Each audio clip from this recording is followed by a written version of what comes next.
Hello and welcome to another episode of Rival Fantasy Baseball. I am Neil, and this with me is Brian. What up, Brian? What's up, Neil? How are you, man? Not much, man. I'm doing pretty good. Feel very rejuvenated after the weekend, you know? Yes. I think we're in the same boat. You know, it was a good weekend of baseball, good weekend, NFL draft too. A lot of good sports to kind of bring us back. Yeah. No, the draft definitely consumed a lot of my time. Between that and my kids' basketball, I was busy, man. Yeah, it's all three sports in one weekend, man. Exactly. Exactly. So yeah, I had a good weekend. You had a good weekend. Obviously, we're hoping everyone out there had a good weekend, whether you guys were playing fantasy baseball, whether it's just in your general life, whatever it is. We hope you guys are doing good. We appreciate you for joining us as always. Obviously, me and Brian are humbled by your love and support. This weekend, man, we had a lot of chatter in the comments on a couple of the videos, especially our Trevor Bauer video. So caused quite the stir. Yeah, just I try to be as impartial as I can on those things and use MLB history as a template for what might happen. There's no love one way or the other. I mean, I think it's so nebulous. You know, people always have an opinion. So yeah, it's always interesting to see what people think. Yeah, they definitely do. And I definitely, like I said, hey, I stay true to my thing, man. I comment to every single one of them. I comment back. We keep the conversation going. So it was fun. Listen, whether we agree or disagree, I don't really care. Like, I'm just here for the conversation. I think the conversation is important, actually. So I think it had a lot of value, and people get to get stuff off their chest, right? Like, some people are obviously super defensive about it. Some people don't really care, or some people hate the guy. So everyone got to get their feelings off their chest. We look to continue to do that more and more as we can. When the topics come up, we're not going to force it, but we serve also as therapy to exactly some folks. Exactly. Day, so. Exactly.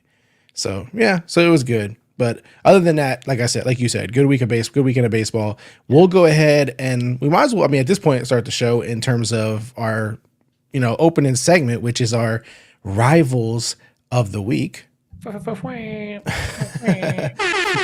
real stuff. I know, but I like to do it so that way people know how good the real stuff is in comparison.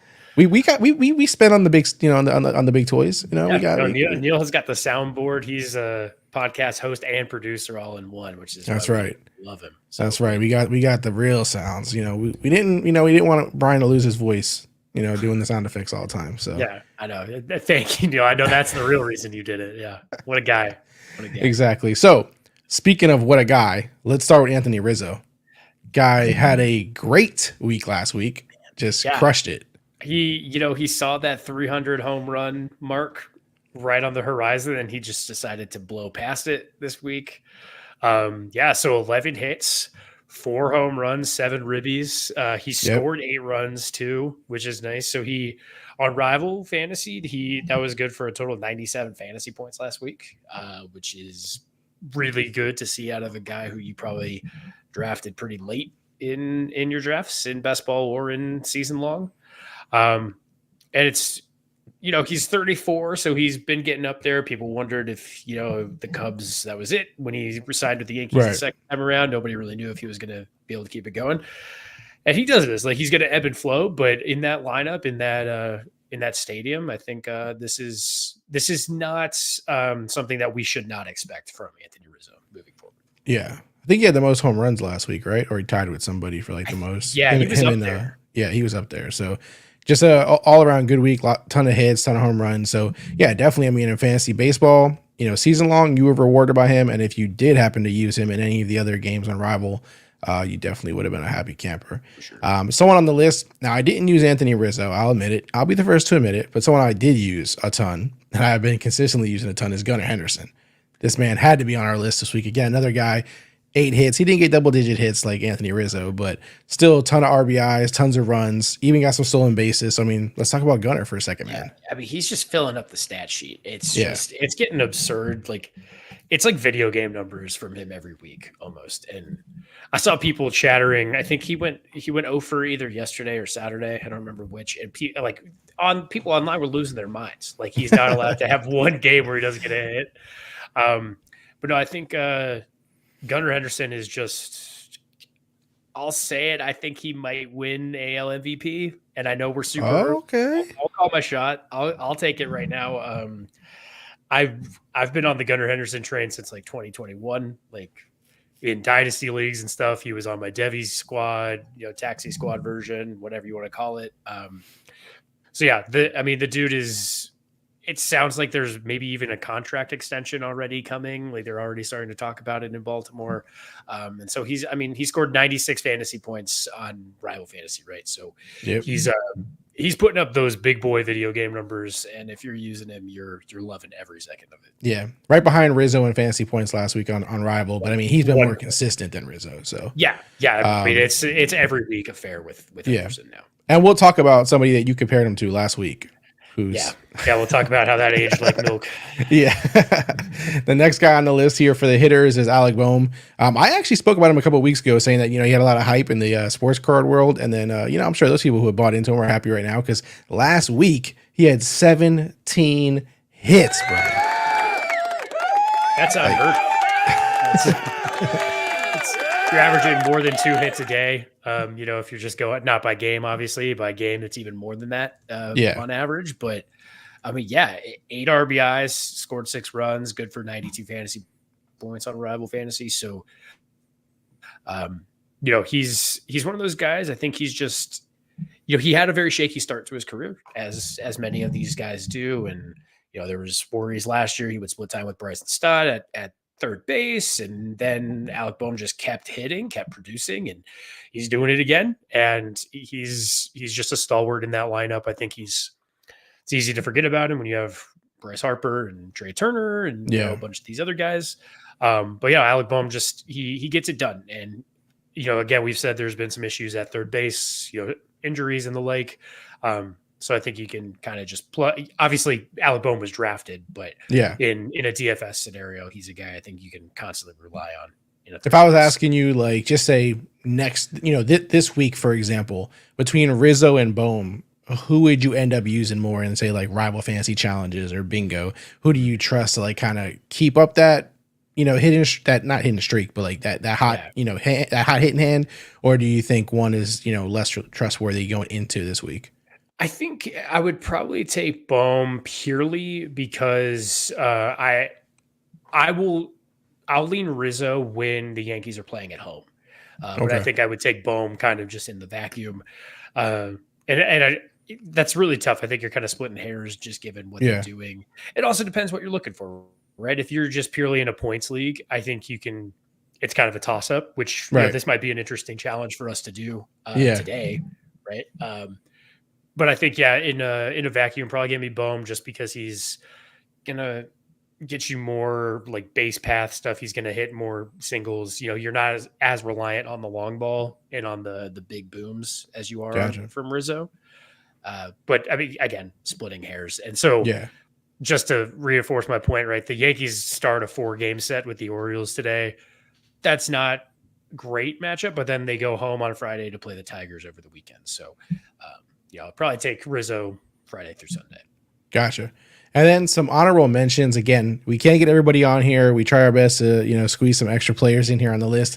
So we got Edouard, Julien, Minnesota. He had 3 home runs, 7 RBI, 7 runs. I mean, those numbers right there could have been on the list right there. I mean, that's just as good. It's a nice week for him, for a guy who Minnesota has been trying to get going, several times. So it's good to see him figure some stuff out at the plate. Yeah. And then our boy who could be on this list every single week, I'm going to highlight him every single time. He had 8 stolen bases last week. Elly, man.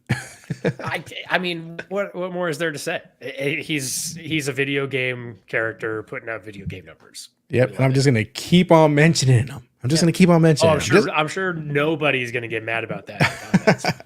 There's already been people mad in the comments. Yeah, so I know. It is what it is. That's going to just stay the way it is, apparently. It is what it is. And then 2 Washington players. I thought it was interesting. Nick Senzel. He had only 4 hits and 4 home runs out of him. So I thought that was interesting. And then Jacob Young. He had a little more hits, 9 of them. But 5 RBIs, 7 runs, 4 stolen bases. I thought, interesting to just highlight, some national players who were stepping up. Yeah, it's good. And, truth be told, until we talked today, I didn't really even have Jacob Young on the radar. The name Nick Senzel, a lot of people will probably recognize him like that post-hype sleeper from his days playing in Cincinnati, didn't pan out. He was a highly touted prospect. Came to Washington, that he got hurt before the season started. So, he's just a lot of roadblocks. Good to see him mashing. And yeah, Jacob Young, it's nice again to see. We've done this a lot on the show. Like the Nationals just have different guys doing it every week seemingly. And so it's cool to see, a different name pop up that isn't CJ Abrams. Yeah. Doing it for them. And I'm curious what you think when you see something like that, like 4 hits, 4 home runs. Do you go, okay, he's just going to fall off a cliff? Like that isn't obviously, something that can continue to carry over? Or do you go, hey, that's some success. That's a positive, thing to start looking at. Maybe it will turn into just hits and not necessarily 4 home runs every time he hits the ball. But, or do you look at it as like, just kind of fluky. I can't trust this guy, or it's just, we're just highlighting it now because he did it, but we can't really trust him. You know what I mean? Yeah. And, I don't think I'm ready to trust Nick Senzel just based on like his track record alone. If you're just looking at him, but in a vacuum, to me, the 4 home runs and 4 at bats is saying that the line drive rate is better, that he's, putting the ball in play. He's got a better launch angle than he probably has recently. So maybe something is getting figured out in that regard. I'd be interested to look at like what his launch angle was, what his ISO is. He has a very low walk rate too. So, and he strikes out like, I think almost a quarter of the time. So Nick Senzel loves to swing the bat. So the power has always kind of played, but he does strike out a lot too, which has been kind of his downfall. Yeah, that's tough. All right. So watch him, enjoy the ride, but I'm not running out to my waiver wire to pick up Nick Senzel, especially because we don't know if he's even going to stick in the lineup every day. Right. Exactly. All right, cool. So those are the hitters that we wanted to mention. Of course, you guys can drop your hitters in the comments if you think we missed one, or if you want to acknowledge your favorite team's hitter that got hot this week, drop them in the comments, let them know. But that's who we honored. That's who we're going to, honor this week. Those are the hitters that we're going to mention. But again, drop yours in the comments. Let's move over to the pitchers that we want to honor for Rivals of the Week. The first one is Ranger Suarez for the Phillies. He had 2 wins this week, under 1 ERA, 13 strikeouts, 15 innings pitched. So pretty solid all around.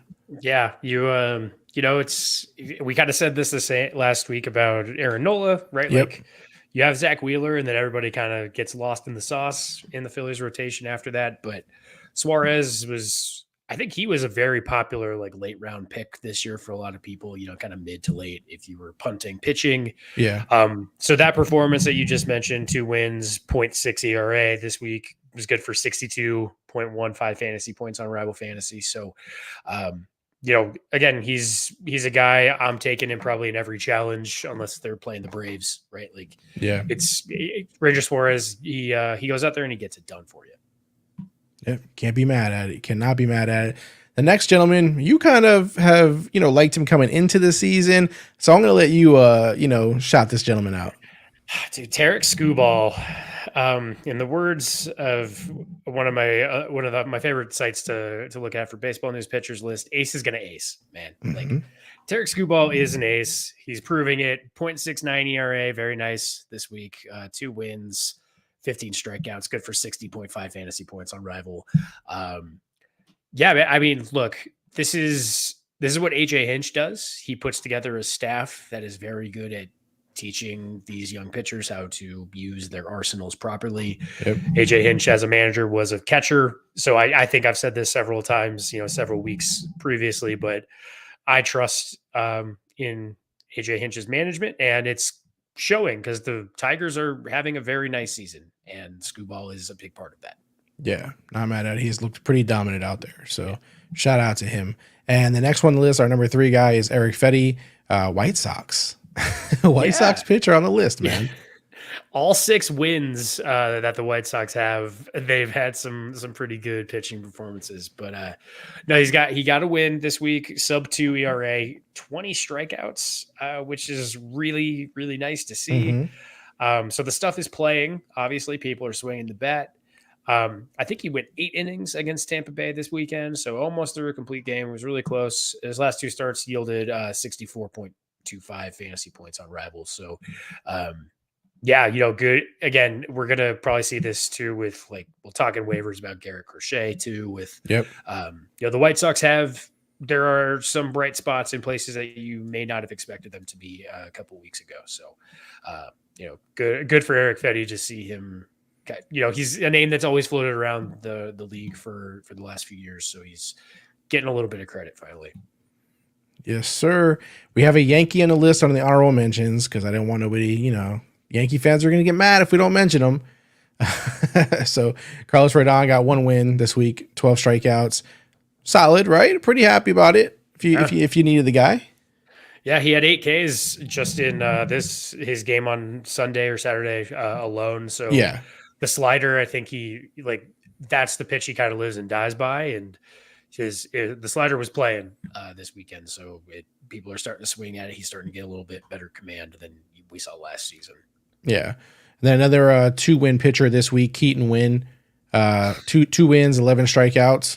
Win is what he does, man. More like Keaton wins. Yeah, I mean it's and we'll talk about this too, and you'll see it in our waiver article. But I mean he's very much like forcing the issue of how did the Giants keep him out of the rotation, because there was talk that he'll be a back end guy. They may move him back out once Blake Snell's back.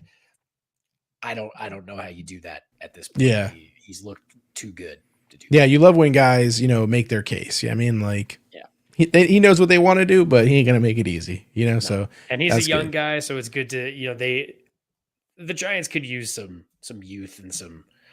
I mean, young. He's 26, but like for the Giants, that's pretty young. They tend to skew older. Hey, listen, that's young to me, man. I'll take it. I'll go back to 26 any day. Yeah, by baseball standards, that's middle age. Yeah, I know.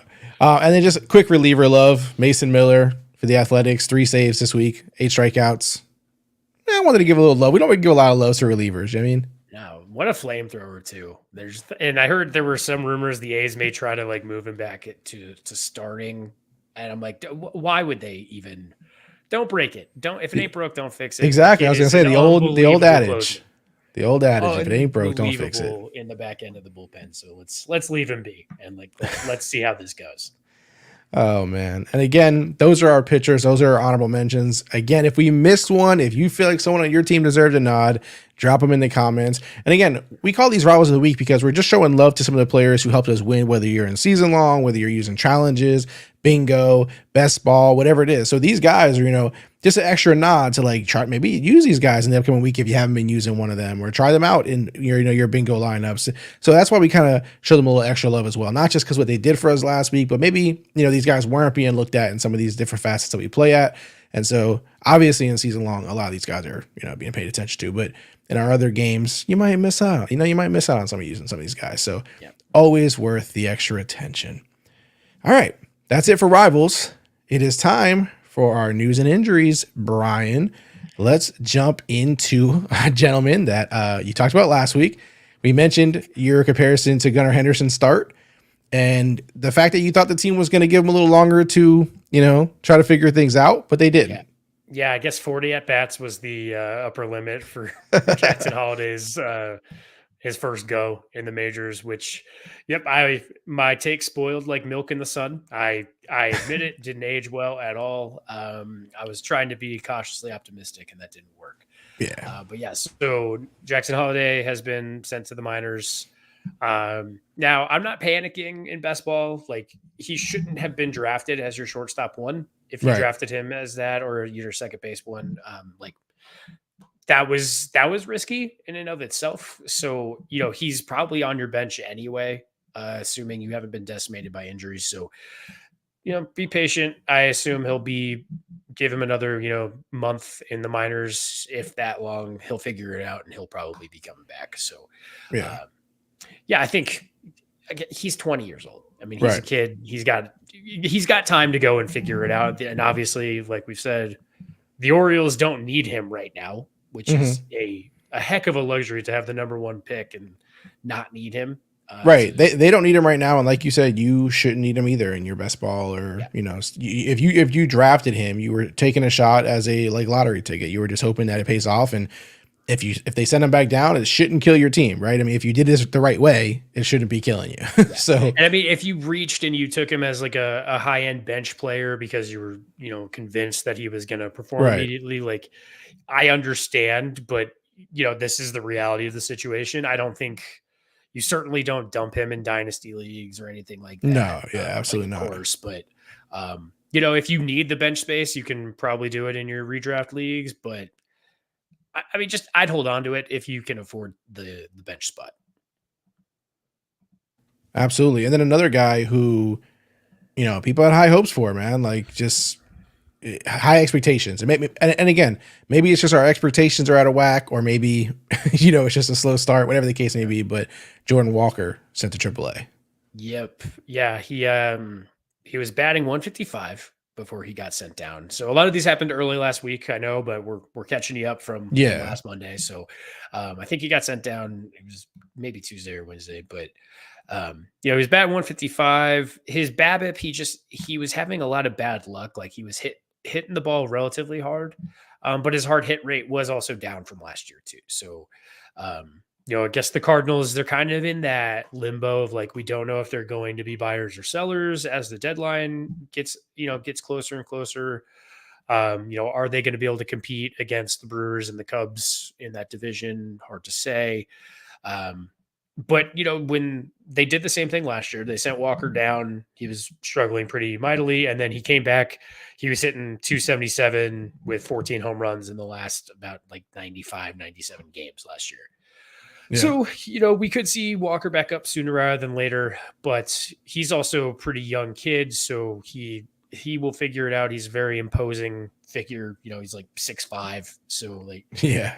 Like you're always expecting the power to show a little bit more than it has. And, this could be the time that he figures it out. And, but you get a lot of these guys who, we'll talk about somebody in waivers who is kind of in this same boat of like a post-hype sleeper, highly touted prospect finally starting to figure it out.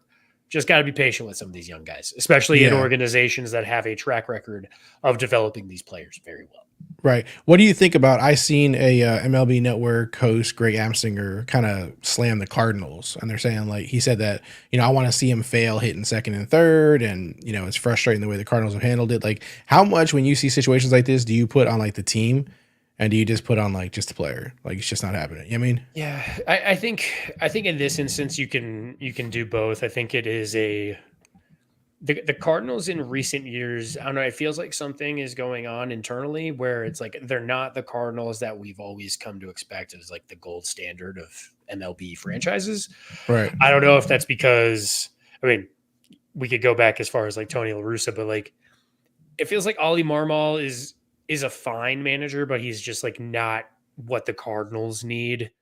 So I don't know. I think there could be some organizational dysfunction kind of like riding the their history and what they've always done, and they're not innovating and improving. And I think they just kind of expected Jordan Walker to come up and do his thing, even though he's changed positions a couple of times. I'm pretty sure he was drafted as a third baseman. I'll probably get corrected on that in the comments, but I think that's what it was. And he's moved around the infield and the outfield quite a bit. So we'll see. I have faith in the skill set that it'll play. It's just, maybe it won't play on the Cardinals. Yeah, we'll see. Absolutely.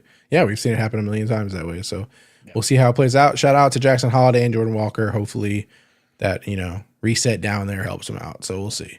And we're not giving up on either guy, like you said. So it's not the end for either one. Also, Ozzie Albies. Some positive news. Yeah. Yep. So we mentioned last week that he was on the IL, broke his toe, that he was expected to do the minimum stint. He did the absolute minimum. And then he came back this weekend for their series against the Guardians, and he just, strung together 5 hits, which is nice to see. No home runs, but he did hit some doubles. He's got a couple of RBIs out of the weekend. His exit velo, like average, wasn't great this weekend, but he's back on the field. So just temper your expectations as far as base running and like stolen bases are concerned. But Ozzie Albies is healthy. He's a must start anywhere and everywhere, especially in points leagues. And I think any challenges that come up with him, if you're drafting him as one of your infielders in weekly or daily, he's a no-brainer. As if I didn't have enough infielders to choose from.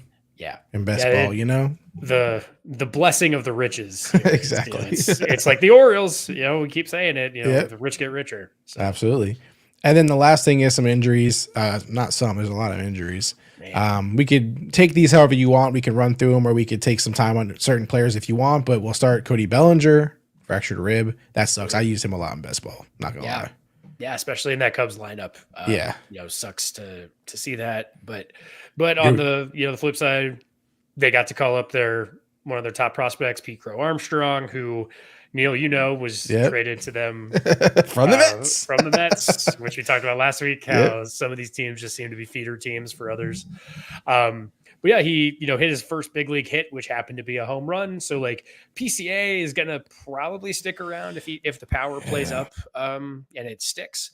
So then the Cubs kind of have an issue of what did they do when Bellinger is back? But yeah, Bellinger's on the IL. The ribs take a while, especially because of the torque, that you have to create when you are swinging a bat. So something to keep an eye on. It could be much longer than the minimum stint on the IL for him.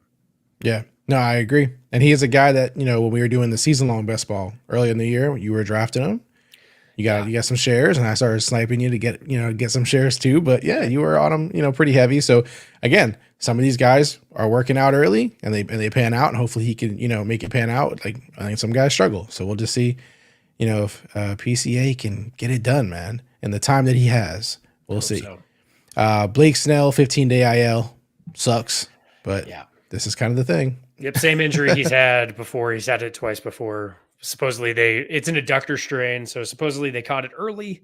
Might see the minimum stint on the IL, but I think it's good for Blake Snell right now. He needed a little bit of a reset. The last few starts were not great. No, they were not. Red Sox all beat up. Man, yeah. So right after we got off the stream last week, Brian Bello was put on the IL. He injured his lat. Tristan Casas, they thought originally it was going to be a rib fracture. It sounds now like it's rib cartilage injury. So it might be a little less time, but it's very painful when you mess up your rib cartilage. And then yesterday, Matsutaka Yoshida left. He was pulled after his second at bat. Apparently he jammed his hand on his second at bat and he just, had trouble flexing it. So that doesn't sound like an IL stint is coming, but something to monitor. The Red Sox they're getting beat up, but they're still winning games. They're still stringing together some really impressive performances. Yeah, they're doing pretty well still. 16-13, so that's not too bad. And then Jesus Lazardo, 15-day IL. Yeah, so elbow discomfort. He's on the IL now with elbow tightness. Don't really know what that means. It's never good to hear elbow tightness. So I haven't heard any updates as far as what testing has yielded, if anything. I think they said Saturday he was going to go for testing. Whether that meant today or tomorrow, we'll see.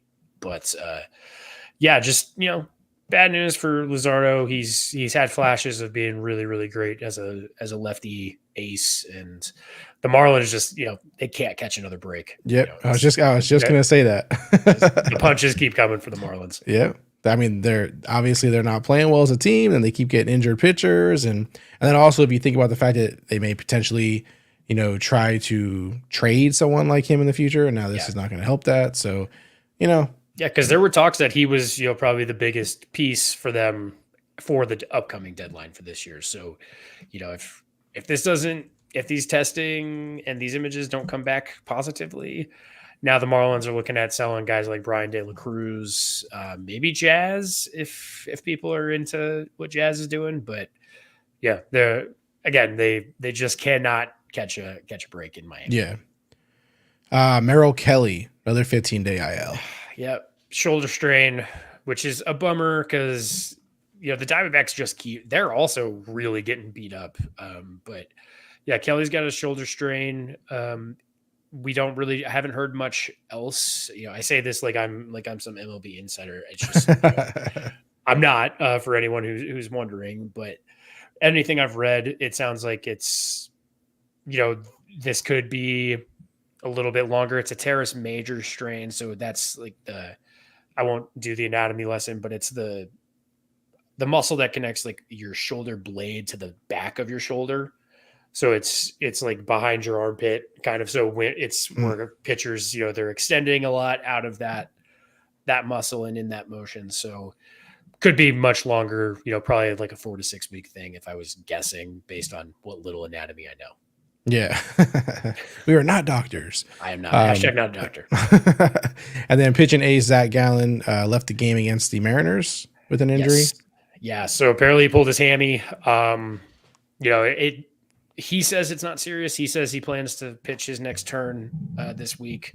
We'll see. So that's, some good news for the Diamondbacks rotation that Gallen at least is not scheduled to go on the IL, but something to monitor.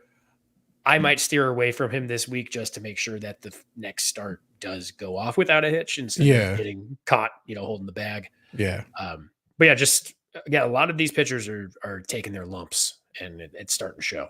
Yeah. Whenever someone gets hurt like that and they're not like put on the IL or anything, I don't risk it the next time, especially a pitcher, because man, that's especially because again, when I'm talking, a lot of times I'm thinking best ball challenges, bingo, and I can't lose the pitcher.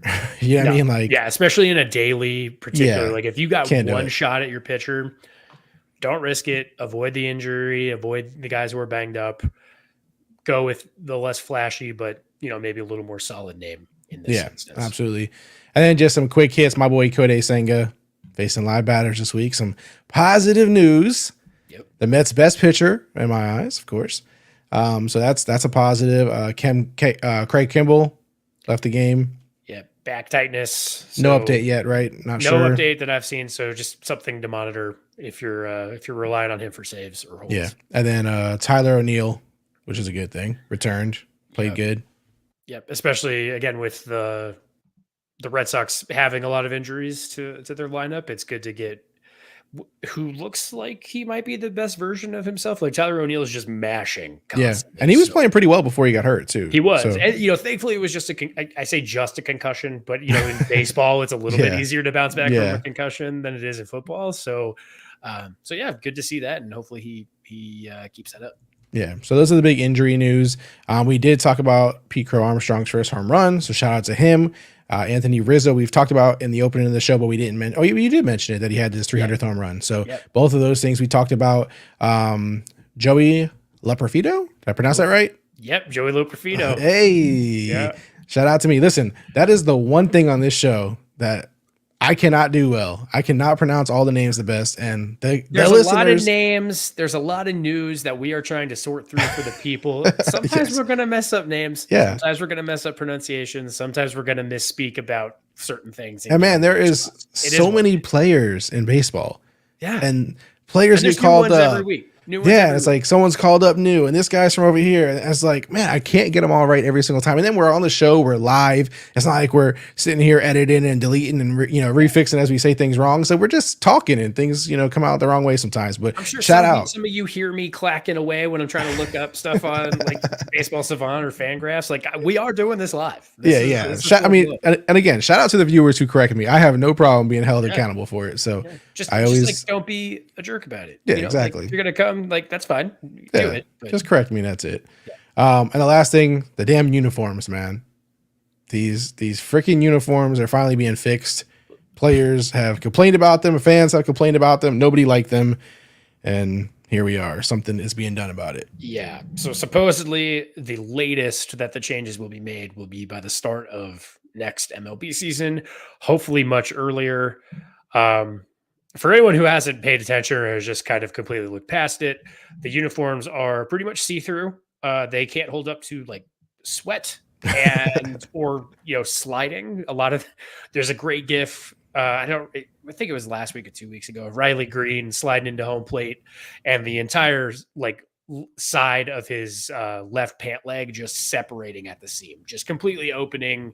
I mean, you're seeing a lot more than you ever intended to see on a baseball field.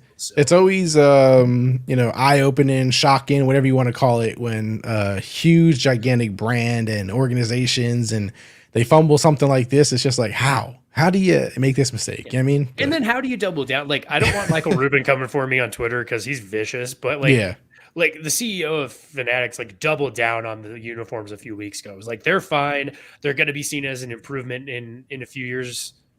And now all of a sudden we've pivoted the complete opposite direction. Right. And like you said, it's Nike and it's Fanatics. It's two of the biggest names in the space. This shouldn't have been a thing. This should never have gotten this far, but here we are. So hopefully by the time the All-Star break rolls around, we're not going to see dudes slider shorts, seams, just chilling. We're not going to see where their uniforms are tucked in. And let's get the lettering fixed on the names on the back of the jerseys. Yeah, absolutely. All right, that's it for the news and injuries. I do want to mention, I do see comments in the chat. We will get to those. So we're going to wait to the end to get to those. Or if we're watching, we might answer your questions as we're going along here, just as part of our show. But if you wait till the end of the show, we will answer your questions directly. I'll bring them up on the screen, all that good stuff. I just don't want to interrupt the process of the show here, man. We'll save all the questions for the end. So just hang in. See what we cover. It might answer your question just naturally, but if not, I'll automatically bring all your questions up at the end and we'll just cover those. So feel free to drop them in the chat as we go or wait to the end, whatever you want to do. But if you wait, we may end the show before your question comes in. So whatever is there when we're done, we will answer it. All right. It is time for us to move over to waiver wire, which is what a lot of people are probably asking about anyway. So let's go ahead and get into the waiver wire. I do want to mention you also have the article that you post every single week. Yes. So that is out as well already. Yes. I got it out early this week for the people. You did. It is up on the site, Rallo Fantasy. Just go to rallofantasy.com. You'll see the blog. You can just go right over here in the corner. It's probably the easiest way to find it. And then you'll find all the different articles that we post. This obviously is all baseball right now, but during the NFL season, you'll see NFL. At any time of the year, you'll see different stuff. But Brian's two latest articles are out, which are the waiver and the to start. But we will talk about waivers right now, starting with Abreu. Yeah, Wilyer Abreu, Boston outfielder. So there was some concern that he might be pushed out of the lineup once Tyler O'Neill got back. Spoiling a little bit, but Cedadine Rafaela, who is mentioned in one of the comments, there's concern, is there a place for Wilyer Abreu now? But I think the way he's hitting sub 10% strikeout rate, he's averaging an RBI per game right now. So the Red Sox rewarded him and moved him up in the lineup. So I think that he's going to stick around for a while. And the Red Sox are in a shockingly good place as far as their depth. It seems like they've been very much like next man up. Right. And those guys are producing. And I think Wilyer Abreu is that guy. He is the performing Abreu, not Jose Abreu. So make sure you don't make that mistake. But yeah, no, I like what he's doing. And I think now that Tyler O'Neill is back from the IL, it only makes this a better situation for Abreu because he's got even more protection in the lineup.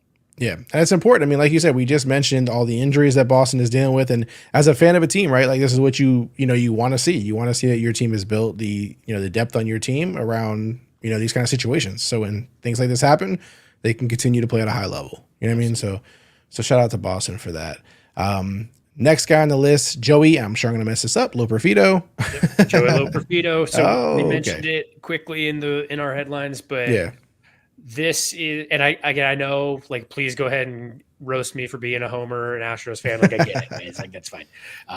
But this, on paper, remedies a gigantic black hole that the Astros lineup has, and that is first base.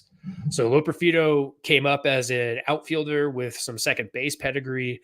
He's played most of his games at first base, down in the minors this season, and he's just absolutely mashing the ball. It's like roughly 13% of his at-bats in the minors this year have been home runs. That's so nice. He's hit 13 home runs already. I think it's like 101 at-bats. So it's just under that 13%, but he's a lefty power hitter. And in a lineup that already has Kyle Tucker and Yordan Alvarez, that is a pretty scary proposition. We have to see if the power plays up. There's a difference between playing in the Pacific Coast League versus playing in the MLB. Right. But I think he's my top priority this week on waivers. I'm probably taking him in a ton of bingo and lineups any challenge that I can.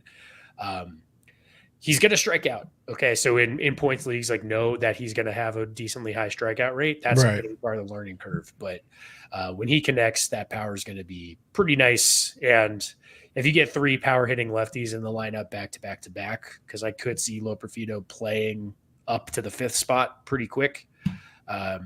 He's absolutely a priority if you need first base or outfield help.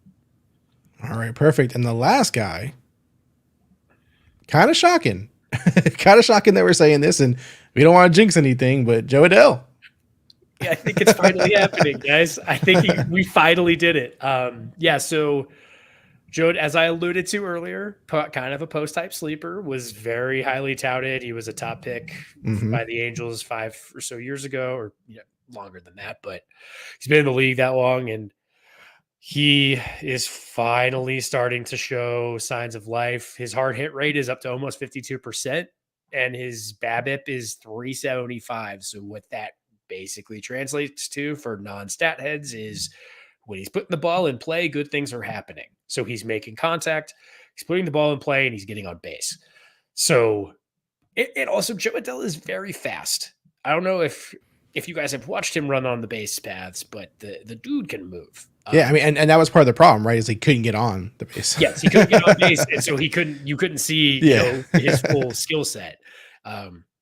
Quick tangent, but there was a video, just an absolutely botched call. I don't remember which game it was, but Jo Adell blatantly stole a base, was safe by like 1.5 foot, and he got called out. The Angels challenged it. They still upheld the out call.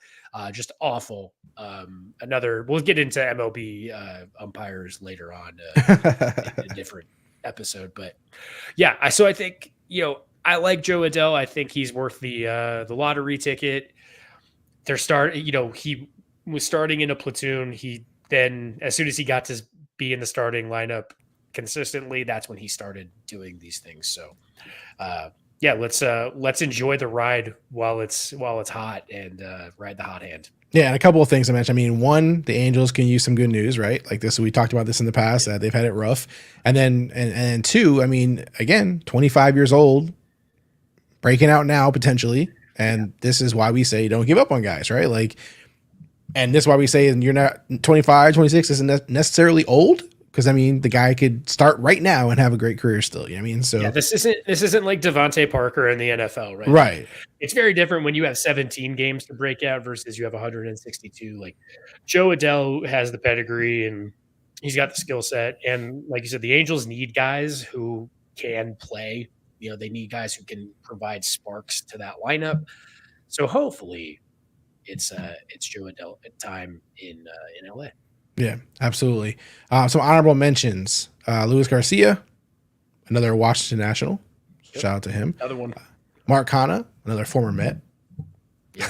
Crushing in Detroit right now. Brian De La Cruz, not Elly, but Brian. Yeah. Blaze Alexander. Interesting name on the list. Yes. A name that I slaughtered last week. Andy Pajes. Yeah, Pajes. But we're way closer. Thank you, comment section, for the help on that. Yeah, one. Shout out to the comments for helping out. I don't have your name, but definitely I'll find the name and shout you out before the end of the episode. But yeah, someone definitely said nothing other than how to say the name correctly. So shout out to you. And then who else we have here? And then Miguel Sano. Miguel Sano. Sano. I won't go too deep into it. It's just shocking to see Miguel Sano return to any sort of relevance because we thought he was done at age 28. So good to see him back. And again, another Angel. The Angels are doing that Moneyball thing. They're patching something together, and they're doing all right. So yeah, and shout out to I don't know how to say your name. I don't know, PLab8 on the comment section in our waiver episode last week. He jumped in the comments, and not waiver episode, but the clip that I made of our episode from this show, basically last week. He went in there and he said, Miguel Sano, you heard it here first. First base, third base eligible, healthy, great shape, just getting into form. It's funny because it started a debate and people started arguing and fighting and said he had better. One person said that he's going to regress for sure. Another person said this is the best he's ever played. Somebody else said he's played really good before. What are you talking about? So the debate rages on. And it looks like he looks like he got into better shape, and it's translating into like higher exit velo. So yeah, it's, Miguel Sano could always mash. It was just a matter of him doing it without a 50% strikeout rate. Yeah. So we're back. Don't call it a comeback. Here we go. All right, let's move over to some waiver wire pitchers. Starting with Slade in Arizona. Slade, Cassoni. I think it's Cassoni. They'll correct us. Don't worry. Yeah. Again, I get everything. Everything gets all mixed up. It happens. Like I said, with our injuries, right? Merril Kelly is banged up. I also forgot to mention Ryan Nelson. He took a comebacker, I think, off the elbow. So he's going to be out, probably going to miss his next turn. So these younger guys in Arizona are getting a shot. So Slade Sassoni, he turned in 2 quality starts in his last 2 starts.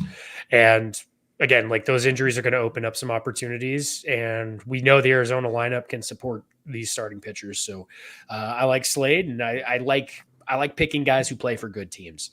Yeah. And he fits that bill. Absolutely. Another gentleman we just said is fighting to stay on the the rotation. Keaton Winn for the Giants. We mentioned him earlier as a rival. Here he is as a waiver wire pitcher for you as well. Yeah, very much so. So he's throwing that splitter a ton. So he's getting the ball down, and so that's led to an almost 60% ground ball rate. So he's the ball is getting put in play. And when it's on the ground, his defense is getting to make plays. And it, like we said at the top, it's resulted in 2 wins this week? I think, for him. And 2 wins. Yeah. So, don't look a gift horse in the mouth. Keaton Winn, I think he's going to stick in this and in this rotation. And I'd rather get on that trade now before you're too late and you're chasing. Yeah. And I know we have some honorable mentions, but did you have one more you wanted to mention here before we get into the honorables? Yeah. So Jamison Tyone for the Cubs.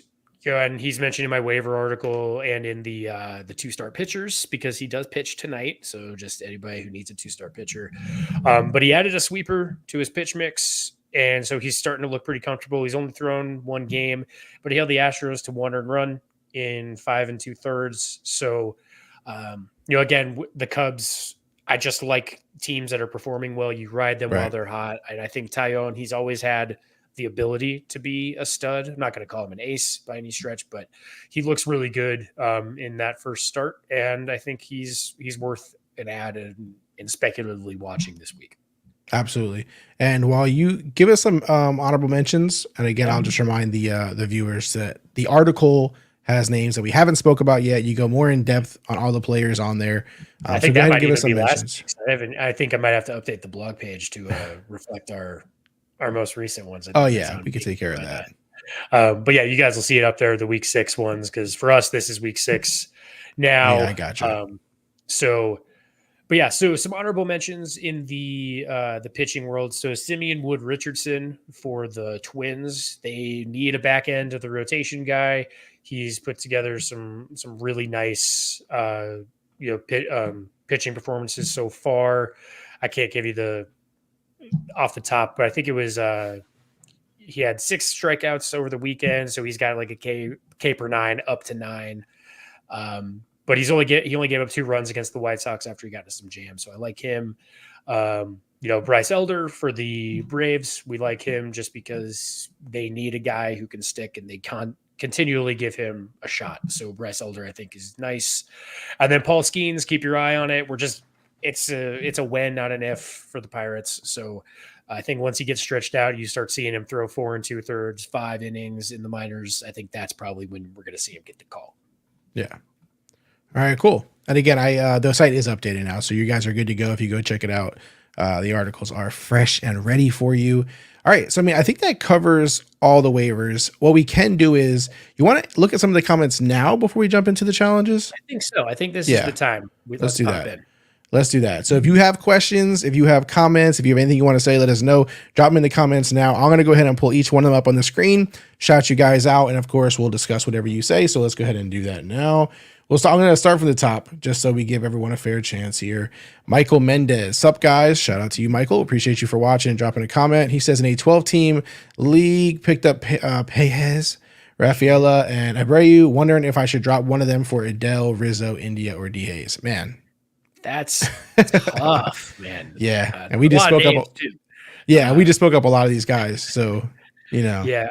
So I wouldn't say I would drop any of those. That's my only argument would be that if you have Rafael and Abreu, you double barreling on Red Sox guys.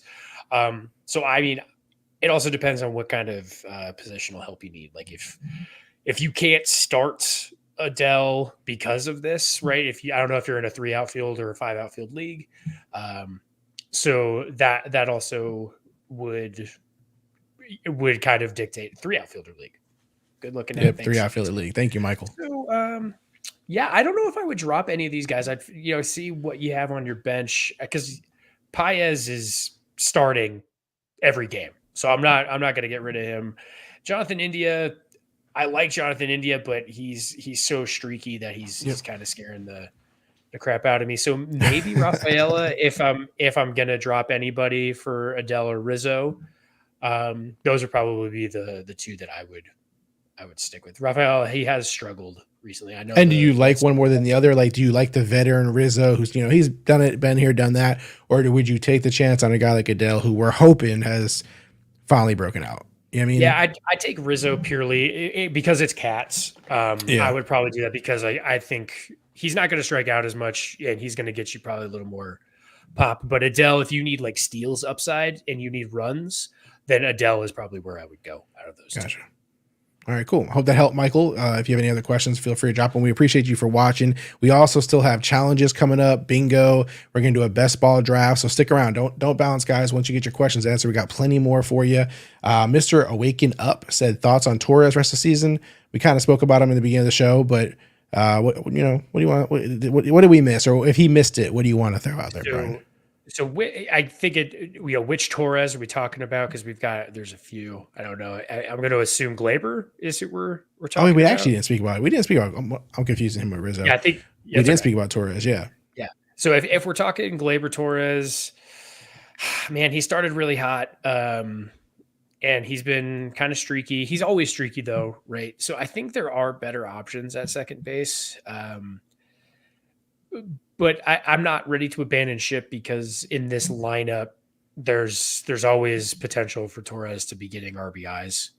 And if he can get guys, he can plate those guys and he gets on base, good things do happen. So I'd have a backup plan. I'd have a solid, second baseman in your back pocket, on your bench if you can. Some guy like, I don't know, anyone with like second base or shortstop eligibility that you can kind of plug and play elsewhere is good to have as a backup. But in that Yankees lineup, he's a fine option. Yeah, he's been pretty solid. So I mean, there's nothing obviously to panic about. So I mean, it just depends on the other options, right?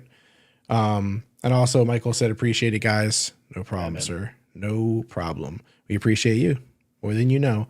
Not sure what Paul Matthews is talking about. Disappointed. Well, Paul, I'm disappointed in your lack of context. So. We're not sure, Paul. We hope you're not disappointed in us, but if you are, that's fine. That's fine. All right, get in line. Yeah. LT, Lieutenant H, LTH, I'm not sure, but he said, I play 12-team head-to-head category league. It is so frustrating. What are your thoughts on this format? There is so much luck involved, especially in pitching. One bad start can screw you in ERA and WHIP. Yeah, it's so I actually prefer head-to-head categories out of the 3 main formats in fantasy baseball. I think it goes head-to-head cats, points, and then roto for me. But I do agree, right? If you have one bad start, it blows up your ERA and your WHIP. So a lot of times, like when you play in categories, at least for me, that format, I just decide what am I going to punt on pretty early, and then you just try to make a juggernaut squad for like 5 to 7 of your categories and go from there, right? So if I had my druthers, I would just front load my offense, try to get all of those categories each week, and then go for like strikeouts and whip in your pitching categories, assuming you have like an innings pitched threshold that you have to meet each week. So if you don't have one, then I would just load up on relievers and not have to worry about it, right? Like then it's like saves and holds, all that. Like we could talk about this for hours. Yeah. I like head-to-head categories though. I just know it's like that weird happy medium of roto and points, and it does get very frustrating, especially like you said, on one bad start, it kind of ruins your week. Yes, you have a very high chance of emotional damage. It will do it to you. He also said that the Angels brought up Adele too early a couple years back, and that messed him up. Yep. Which definitely, again, Jackson Holliday, right? Like, and Jordan Walker, You can make the argument too. Like, these guys are very young. Just stop listening to the fan pressure. Let the people who know baseball, who are in it constantly and see these guys perform, leave them there. Let them do their thing. Exactly. And then he also said Sanyo hitting the ball harder than anyone in the league right now. I mean, when you're built like a brick house, I mean, you should be hitting the ball that hard. So it's good to see. Yeah. It's, and again, we expect regression. We know that Sano is not a perennial MVP candidate by any stretch, but just enjoy it. Just enjoy watching him mash. Yes. Shout out to Sano. Logan Martinez. Michael King has been pretty disappointing so far. Think he's still got something left in the tank. I think Michael King is a much better long reliever, kind of like middle of the bullpen guy than he is a starter. And I know that's what the Padres brought him in to be. I think he's got something left in the tank. I just think he has to be used a little bit differently. But again, long season, he could figure it out. Some mechanical tweaks could fix it. But the Padres just kind of do this. Like, they get guys, they bring them in, and then something happens. Something falls apart for the pitching staff. So I don't know. I don't know what's going on with Michael King. He has been a big disappointment, though, and I say this as somebody who has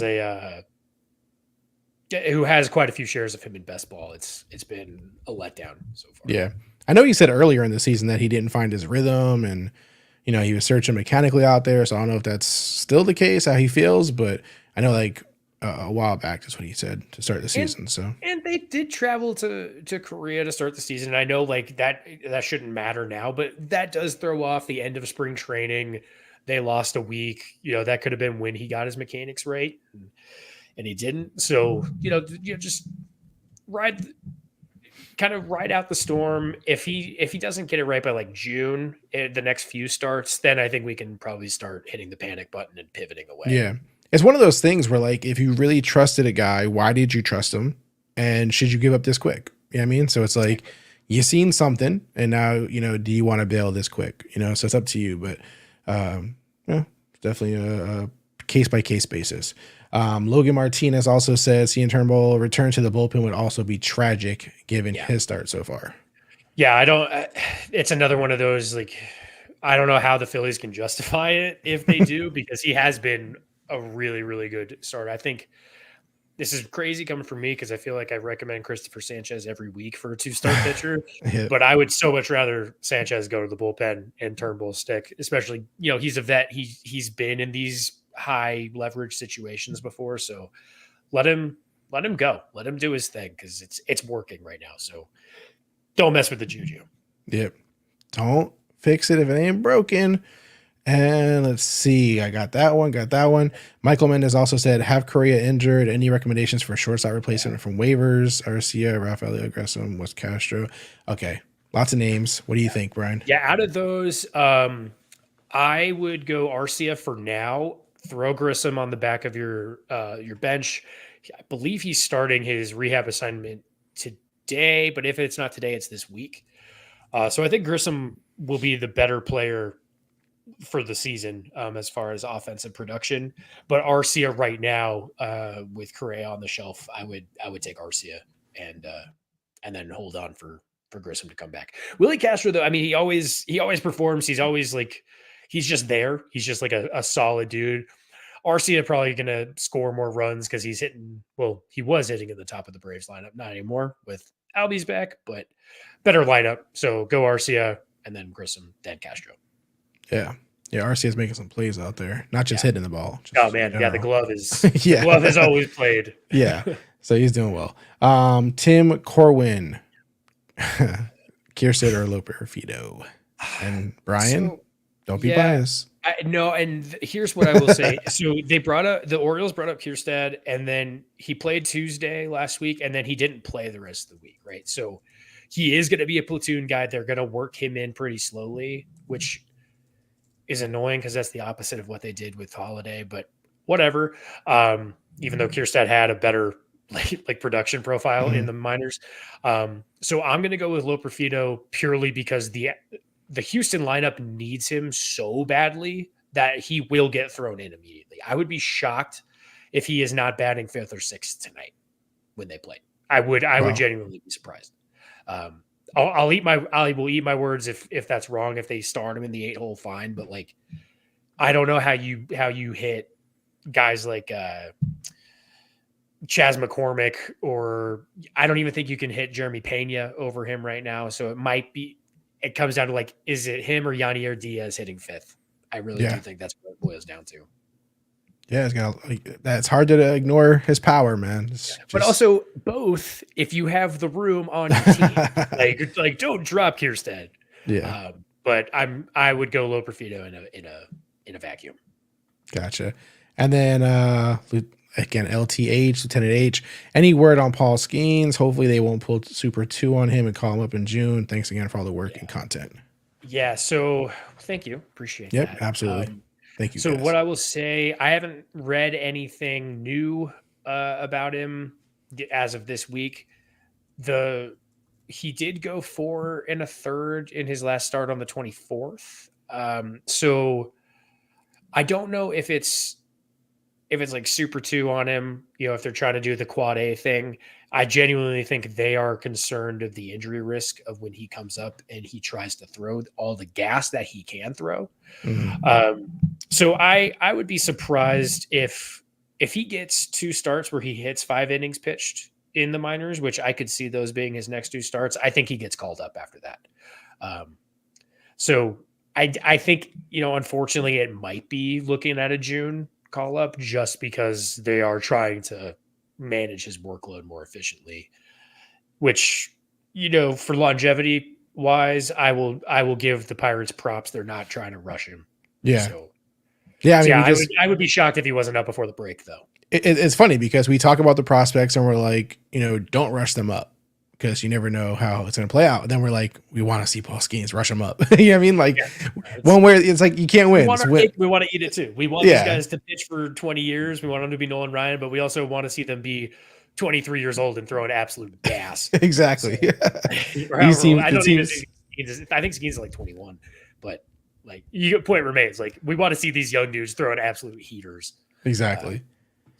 Exactly. And then he said, he had 71 pitches last time out. Thanks again, fellas, and best of luck in your leagues. Thanks, man. Likewise.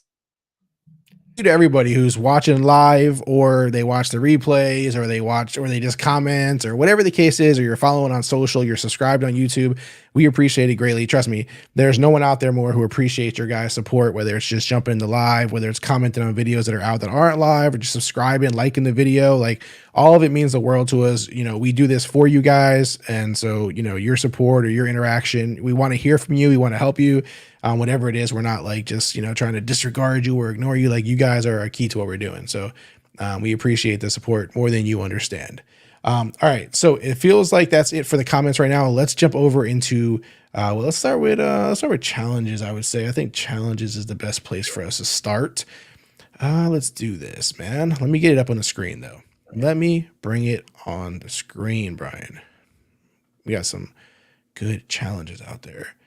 And for those who are watching, if you're not familiar, this is Rival Fantasy. You can play on your phone by downloading the Rival Fantasy Sports app or going to rivalfantasy.com. There is a link in the description right now that has a special offer for you guys if you want to go that route, which I highly suggest. But we have challenges on there, which are head-to-head fantasy matchups. We also have bingo, which we'll show you a little bit later. And then we have best ball, which we'll also show you later. But we start with head-to-head fantasy, which is challenges. And you see what's in front of you right now. If you're new to the show, you've never seen this before, the $15 available bet down at the bottom of Joe Ryan means that somebody has placed a a wager on him, you could take the Clark Schmidt side and counter that 15. You could just do $1, $5, whatever you want to do. You can do more than 15. Or you could just skip it and say, I don't like this bet. It's not for me, and skip the challenge altogether and move on to the next one against my boy Grayson Rodriguez, which you shouldn't do. You shouldn't go against my boy Grayson. So yeah, this is how it works. And then we also will go through some of these and see if we like any of them. And then we'll also create a couple for you guys out there if you want to play along with us. If you create an account, you can either, follow me and Brian on the account, because you can actually add friends on Rival Fantasy. I'm a Clock Dodgers on there. He's BK Oldham. Or you could just, I post them here in the chat. So those who are watching live will actually get first dibs at them. Otherwise, I'll also post them on like X at Rival Fantasy. And you can get them after the fact that they're still available. All right, Brian. What do we want to do? Want to skip through some of these? Yeah, we can run through some. I like this one. I don't like it.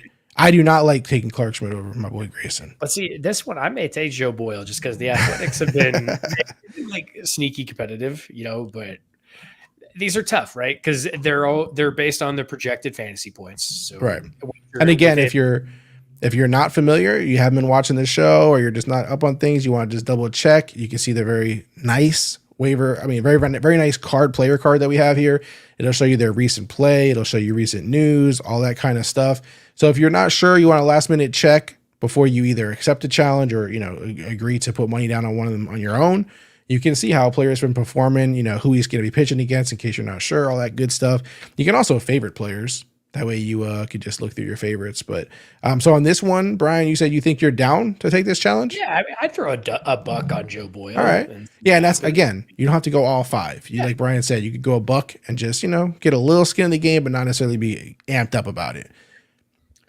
See, this one's interesting, but I'm not going to bet against Kenta Maeda today. I actually like him today against the Cardinals. Yeah. And again, the beautiful thing with challenges is we've seen a couple of challenges now with Clark already, and some of it on his side, some of it against him. So it's like, it's good that you get all sides of it. Man, another guy you talked up earlier today. Yeah, Jameson Taillon, man. He's, these are tough. There's a lot of Clark Schmidt, and this is also based on the fact that they're the first game tonight. So, yeah.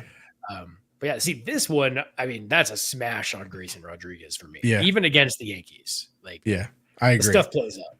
So we'll put 5. Now, when you put 5 on this, somebody else can come around and still take the extra leftover that you put on there. All right. So we're seeing what's here. You just skipped to one that I love, actually. You better go back and get it, or we can create it. I think we could actually create this and send it out to the masses. The Joe Ryan versus Grayson Rodriguez. Let's do it today. They're not matched up, but look, Ace is going to do Ace things. Joe Ryan to me is Ace adjacent. I don't know the disrespect on his name or the lack. And he's playing the White Sox. He's playing the White Sox. See, every time I target the White Sox, they decide to blow up the pitcher that I targeted. So I'm hoping Joe Ryan does me right today. But I would go 10 on Joe Ryan. And this is I'm splitting hairs here, right? This is I think this one's a very tit for tat matchup here. Yeah, especially because again, Grayson's been phenomenal this year. He's playing a tough Yankees team, so there's there's a balance there. He's also mentioned in my 2-start pitchers. Yeah. So we'll go ahead and place this bet. So that'll be out there. What we'll do is, again, I'll drop this in the chat first. So you guys who are watching live will have first dibs at this. So it's going to go in the chat right now. I'll do it while we're speaking so I don't forget. And then if you don't take it, then it'll be on social for anyone to grab there. So again, if you're not watching this live, then check the social just to, see if it's there. If it's gone, I'm sorry. Create another one and try to get it accepted by somebody. All right, so that one's in the chat for you guys to accept. I'm labeling them this time, Brian, so that way it's a little easier for people to not, to know what challenges they're taking. Figuring things out every time. Every week we get better and better. Get a little better at it. All right. Do you have another one that you wanted to create for the people? In the battle of the New York first baseman today. I think Anthony Rizzo versus Pete Alonso. Ooh, my boy Alonso. How dare you? How dare you? Well, and I'm saying this because I like, Alonso is going up against Jameson Taillon. So this is me kind of hedging, right? Because I think Pete's going to have a good game. I like Pete over Rizzo today. I think Rizzo might have a down game coming out of that really hot weekend. So I would probably take Pete over Anthony Rizzo today. Yeah, and this one, I feel like would be a high chance to just get taken right away. Because again, you got the overzealous Yankee fans out there. You got people who've seen Rizzo playing hot as of recently. It's just inclined to be an easy one for someone to take and, see both sides of it. So that challenge will also be placed in the chat right now. So you guys have first dibs. And then, again, it'll be on social later. Also, Neil, I just do want to correct myself real quick. I misspoke. The Astros do not play tonight. They play tomorrow. Oh, okay. So Lil Perfido, I think, will be batting 5th or 6th in the lineup tomorrow. Not tonight. Just want to correct myself before the comments do. Nice job, Brian. Nice job catching it. One more? Oh, yeah, man. One more. Let's go questionable pitching. This is going to be a gross one, so buckle up, folks. I'm thinking Garrett Crochet versus Griffin Canning. Okay. All right. Crochet. And then we got Canning for the Angels, Canning against the Phillies, and Crochet against the Twins. Let me see. Yeah. How do you spell the last name? Just make sure I'm spelling it right. Canning. Okay, got it. Canning. Okay, perfect. Just wasn't coming up the first time. And then all right, I'm doing it. I'm taking Garrett Crochet. I'm doing it. I'm gonna take him. Hold on. Who are you taking, sir? Solo screen. I'm gonna take a White Sox starting pitcher, Garrett Crochet, in my challenge today, because I am more confident that he will not get as shellacked by the Twins as Griffin Canning will get shellacked by the Phillies. I'm saying it right now. This guy is going I'm calling crazy. My shot. This guy is going crazy right now. Well, nuts, guys. This guy's going crazy. How much money are you putting on this madness? I'm putting a 10 spot. Putting a 10 spot. Okay. Right? Yeah. All right. Put a 10 spot on it. We'll put this out again to you guys. Want to give everyone a chance. Yeah, I like hitting these matchups you don't think about necessarily. And, it's nice in baseball. Pitching matchups are super easy, right? You get a different one every day. So that's why we're having fun with these challenges. We get to do some deep cuts that otherwise probably wouldn't get the time of day. Absolutely. All right. So we accepted some challenges that were created by the system that you guys had out there already. We just created some social challenges for you guys to accept. Again, they're in the chat if you're watching live. This is the benefit of being subscribed and watching live. If you're not, then again, they will be on the socials at Rival Fantasy. Go there, follow it. Now we will jump into some bingo. It's bingo time. It's bingo time. It's bingo time. It's bingo time. All right, let's pull it up. Some fantasy bingo. Well, look at those wins. We don't want to brag about them, Brag on it. We don't want to brag about a little four-corner action here and another four-corner action over here. Same lineup. It is doable. It is definitely doable. When you pick, an all-star lineup like I do, man, sometimes it's hard not to. They just can't stop you. They just can't stop you. All right. Let's create a lineup. For this. For those, again, watching, if you're new to the show, which I'm sure there's some out there, you're picking a lineup. There's no restrictions to your lineup. So there's no salary cap or nothing crazy like that.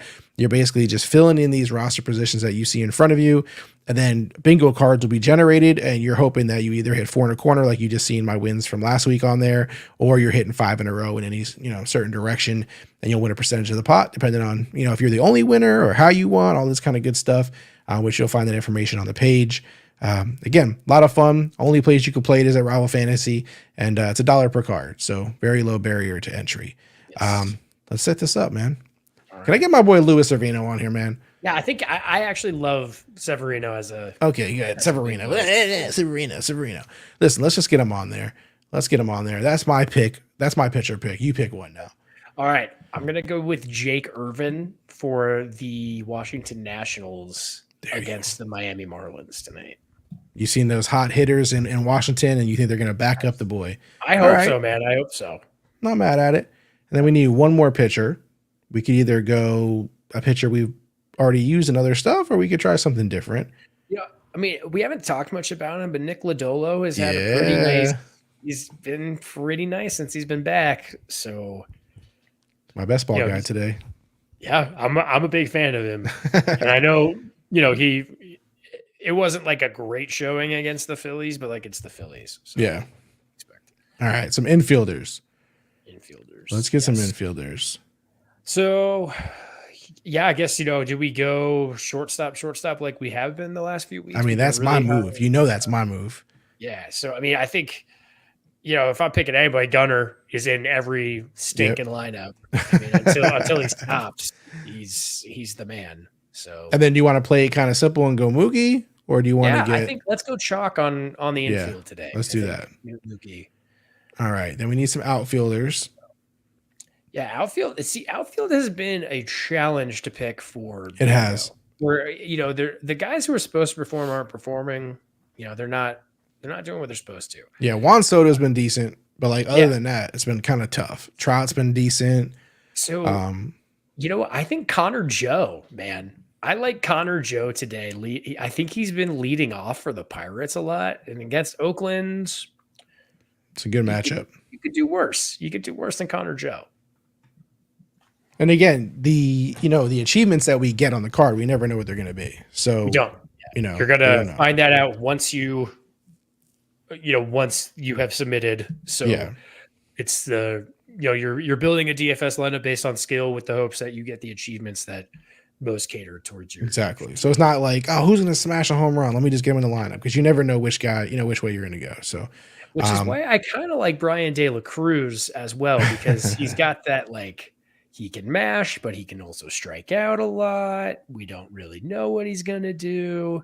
We'll get him in there. He can have some big games. He's been hot lately. Yeah. All right, and then we need two utilities. Could be infielders or outfielders. Doesn't matter. Trying to see. I've been monopolizing. Yeah, I'm trying to think, man. I'm trying to think. Who am I a fan of this week that I really like? Yeah. Schwarber's pretty there's good. There's a lot of interesting matchups, especially today, right? Like you have some teams off, but like something we haven't talked about at all is like the Kansas City Toronto matchup, right? Like they're playing again today.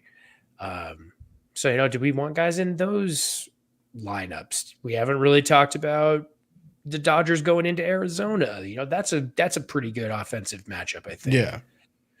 So what do you think of like a George Springer? He hasn't been, Yeah, I mean Springer, but he's also good for like a stolen base, maybe. Yeah. So we could put Springer in there. Yeah, he gets a little bit of action across the board. And then what was the other game that you were saying that we didn't really talk much about? We hadn't talked too much about the Dodgers and the Diamondbacks outside of the Diamondbacks injuries, right? So, guys like Teoscar Hernandez, he could be kind of like sneaky, but I know we got Mookie in here already. So yeah, we can go Marte. I mean, Ketel's been gonna Ketel. Ketel's gonna Ketel. Otherwise, I do like that. Yeah. Otherwise, I don't think is Lourdes. Is he healthy right now, or is he hurt? I think he's playing. He might be. Yeah, I think. No, actually, let's avoid it because I think he has missed the last few games. Yeah, so let's leave him out. We'll go Ketel. Yeah, let's go to Ketel Marte. I like that. All right, cool. And we'll do 5 of these cards. Give ourselves some decent chance. All right, cool. And then again, it just automatically creates achievements for you. Every card is different, by the way. So if you buy 1 card, 5 cards, 10 cards, they're always gonna be different. If you do, 2 different lineups and you buy 1 card each, those cards are gonna be different. There's no card that's the same. So just depends on, how it plays out for you. So, all right, I feel pretty good about our bingo lineup, man. But then again, I always feel good about my bingo lineups. And then, that's the nice thing is you get to feel good up front. So that way, when you're let down later, it doesn't hurt as bad. Exactly. Because it's your own doing. Exactly. All right, cool. So that's it for bingo. Let's go ahead and jump into our last segment, which is best ball, sir. Best ball. Let's get into some best ball. Now, you want to do a head-to-head? Yeah, we could do a head-to-head because that's probably the only ones that are going to be filled. There was one I was watching earlier, and then it filled before the show. I was like, damn it. I saw the same one. I was like, wow, that was terrible. I purposely didn't join it. I'm like, if I join it, then people are going to be encouraged to join it because they're going to see it filling up even more. But again, so many people are playing on Rival Fantasy that they just can't time these lobbies. They're filling up at crazy intervals. We can't time them. We can't time them because they fill up too quick. But again, this is best ball. You don't adjust your lineup. You can't trade players. You can't, you don't have to make start sit decisions. If you play a daily one, then it's just for that day, as you can see here, April 29th, or you can play for the whole entire week. Whatever's up to you. NBA playoffs is also available if NBA is your thing. So go check those out if it is. See, someone's got a $25. That's me. Got a $25 one sitting here for whoever wants to, get froggy with me. But yeah, we got some baseball ones here. But let's do a 2-teamer. Did you join one already, or? No, I'm gonna join the $3 Monday. Okay. We'll keep it low for the people. Got it. Low stakes. Okay, we're both in it. Everyone, when you're in a best ball, you have 5 minutes basically for that league to start. So you want to go ahead and get in there. That's when you can set up your queue, just in case if you're not going to be there. If you're not going to be there, I highly suggest you set up your queue. Too often, I just let it do what it does, and it doesn't play out well for me. So definitely get in there, set your lineup. Make sure again, you know which day you're playing for, so that you get the right starting pitcher. Because for example, with the daily one, you only get one pitcher, so you want to make sure that you have a pitcher who's playing today. So you want to make sure it's that day, the correct day you think it is, because it says the 29th. Sometimes you get in here and games have already started, so you're actually drafting for tomorrow type of thing. So just make sure you got the right day on there. And then, man, there's so many pitching options that we've talked about today that'll be good for this right now. So, Grayson Rodriguez, Schmidt, Maeda, we talked about him. There's so many guys. I don't know which way you're going to go, because there's a lot. The nice thing too, right? Because you only need one pitcher, you can wait until the end, and you can just load up on your offense. Yep. As we kind of mentioned at the top, right? Like, we're starting to see a lot of these offensive players are putting up more stats than the pitchers on the whole. So things to keep in mind as you're filling out your daily lineups and your daily drafts like this too. Yeah, absolutely. So do you already have your guys in mind, man? I do. I know generally kind of where I want to go. I keep going down my daily rankings, and I'm just shocked how it's just so full of shortstops. It's kind of absurd how many good shortstops there are in the league this year. And same with outfielders. Outfield has gotten surprisingly deep over the last few weeks. Like, we're starting to see guys even out and kind of come back to form.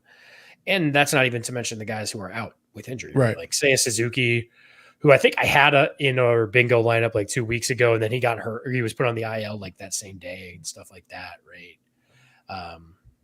So, and you're looking at your Jordan Walkers who aren't up anymore, which sucks. So yeah, there's just so many ways you can go for a daily draft, and when it's just a head-to-head, you're leaving so many people on the table. It's right. You feel weird. Yeah, you do. When you're drafting, right? Exactly. And it's one of those things where, again, I've drafted with people in 2-teamers, even 4-teamers sometimes, where, you see some people just, tend to target the bigger names, the guys who just, end the season at the best, and then you see some people who really dig deep, man. You can tell they've really done their homework. They're playing off matchups, and they're really going that route rather than, the obvious bigger names who tend to produce, just more often. Yeah. So it's an interesting, battle, which way you decide to attack it. You know what I mean? Yeah. And that's the beauty of baseball too, is you get 162 days to try out these different strategies for best ball, right? And I think baseball, even more so than football and basketball, lends itself to the daily format, because there are so many different games. There's so many different lineup constructions you can do. Like we talked about earlier with head-to-head categories, this is a very different beast than like your traditional season long. You're going for maximum daily potential. So you have to balance your upside with guys that are going to be hitting in the heart of the order. How are you trying to get your points? Are you trying to get them through home runs? Are you trying to get them through like getting on base, scoring runs, right? So a lot of different ways to play it. If you pick Elly De La Cruz, he just gets you 8 steals in a week, and then you get all of your points through your stolen bases. So right, can't go wrong, guys. That's the beauty of it. Even when you mess up, it's always a happy accident. Yeah. So I'm going to start, since I have first pick, with Mr. Soto. Okay. All right. So now I get to go back to back. So we all know getting the boy the man, the myth, the legend. I let you Gunnar. have him. Damn it. And then I'm gonna pick my top pitcher for today. I'm gonna go with Joe Ryan. Okay. So now that you went Ryan, I can kind of wait on my, my pitchers. Yep. And I don't have to jump since I only got to get one. So I'm going to get my other outfielder, and I kind of like Schwarber. So I'm going to go outfield there. And then for my infield, I'm going to start with Mookie.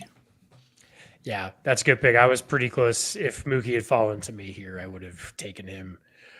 But so I've got an infielder and a pitcher. So, looking at my squad right now, the question kind of becomes at this point, do you get an outfield? Do you just kind of take best player available on your daily rankings? Right. So, obviously I don't need a pitcher anymore, so I can eliminate that. But I'm going to go with the man who's starting to run again, and he's playing his hometown team this week. So I'm going to take Mike Trout first. So now I got an infielder and an outfielder. And then I'm going to go back what I said. Shortstop has just been crazy impressive this year. So CJ Abrams, he ends up being in like all of my lineups. Not mad at that. All right. So I still need an infielder, a utility, and a pitcher. I'm going to wait till pitcher to the end, of course, because we just mentioned why. I'm going to go with Elly. I always like that crazy upside. And then I might actually go with one of my boys, man. I might go with one of my boys today. Cisco. All right. So you went 3 shortstops. Yeah. I'm crazy, bro. I'm crazy.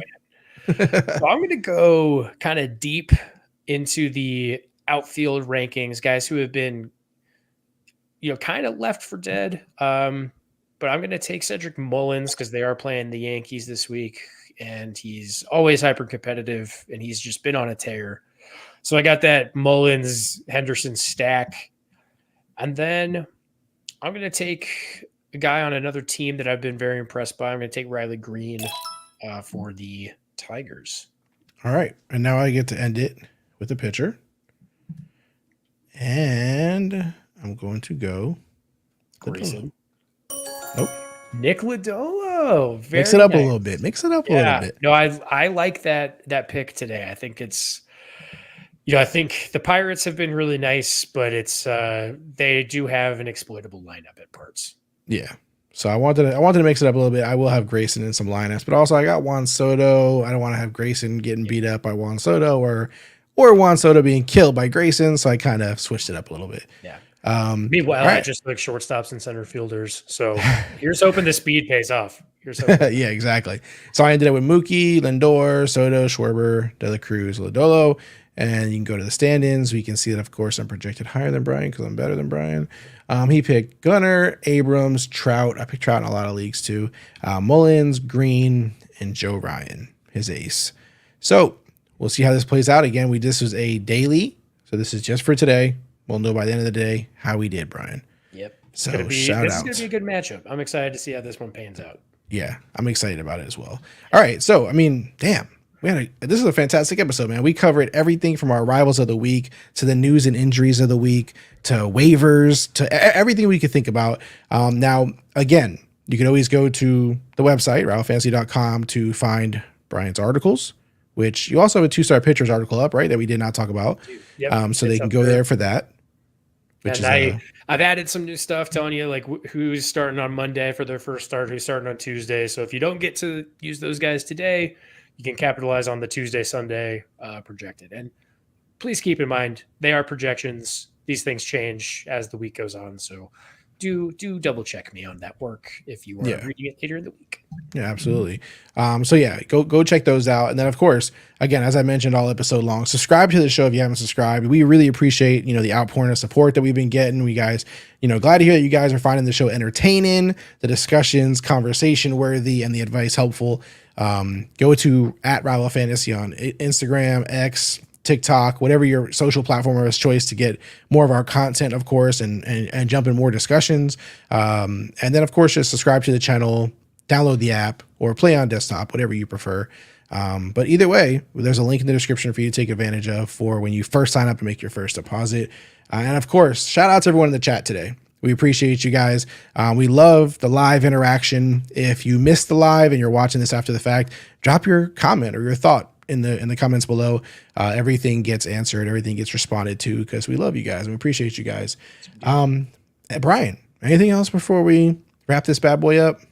Just great to see the comments so lively today. Appreciate everybody hopping in and saying hey, and we look forward to even more of you jumping in next week. Absolutely. All right, guys, good luck to you in your season-long leagues. Good luck to you on your rival fantasy games that you participate in all week long. Thank you again for support. Subscribe, like this video, and we are out.